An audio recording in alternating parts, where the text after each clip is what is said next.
Welcome to Liberty News TV. I'm Norvell Rose. May 6th, that's the date the Senate will vote on the so-called Marketplace Fairness Act, the big tax bill that would greatly expand the number of internet retailers required to collect sales tax on whatever you buy online. After a series of procedural votes advancing the bill, Harry Reid set that date of May 6th, coming on the day the Senate returns from their week-long recess. And while Senate passage of the bill appears likely, it'll be interesting to see what voters have to say to their senators when they're back home next week, if they can find them. Voters might also have a few choice words for lawmakers about the train wreck Obamacare. The news about the president's health care overhaul just keeps getting worse, with the IRS now estimating that the cheapest plan for a family of 4 or 5, the cheapest plan in 2016, would cost $20,000 a year. Remember during the big sell for Obamacare how the president promised premiums would go down? Long lines at airports and busy phone lines on Capitol Hill have gotten the Senate and the White House to agree on an emergency plan to ease the budget burden on the Federal Aviation Administration, thus allowing the FAA to keep air traffic control towers operating at near full capacity. Of course, sequester was being blamed for the forced furloughs of air traffic controllers, thus snarling airport traffic and angering airport passengers.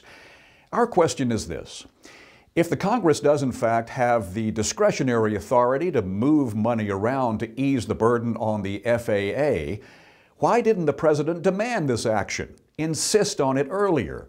And what about other sequester squeezes? Could the answer be that President Obama in fact wants America to feel the pain? A lot of Republicans are feeling the pain of disappointment, even disillusionment with Senator John McCain, who has now joined forces with Democrat Chuck Schumer in assuring us that gun control measures that recently failed in the Senate, that they'll be brought up again for another vote before the end of the year. Schumer says the public outcry for more gun control has gotten even louder since the failed Senate vote, this despite polling that shows just the opposite, that Americans have cooled to the idea of more gun restrictions.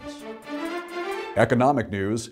You'll no doubt hear shouts of joy and visions of recovery as seen through rose-colored glasses, with news that the country's economic growth, gross domestic product, expanded at an annual rate of 2.5% in the first quarter of 2013. That coming from the Commerce Department.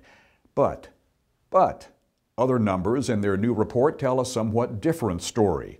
Incomes dropped during the same quarter at a 5.3% annual rate. That 5.3% drop, a bad sign for future growth, and the largest income drop since the third quarter of 2009.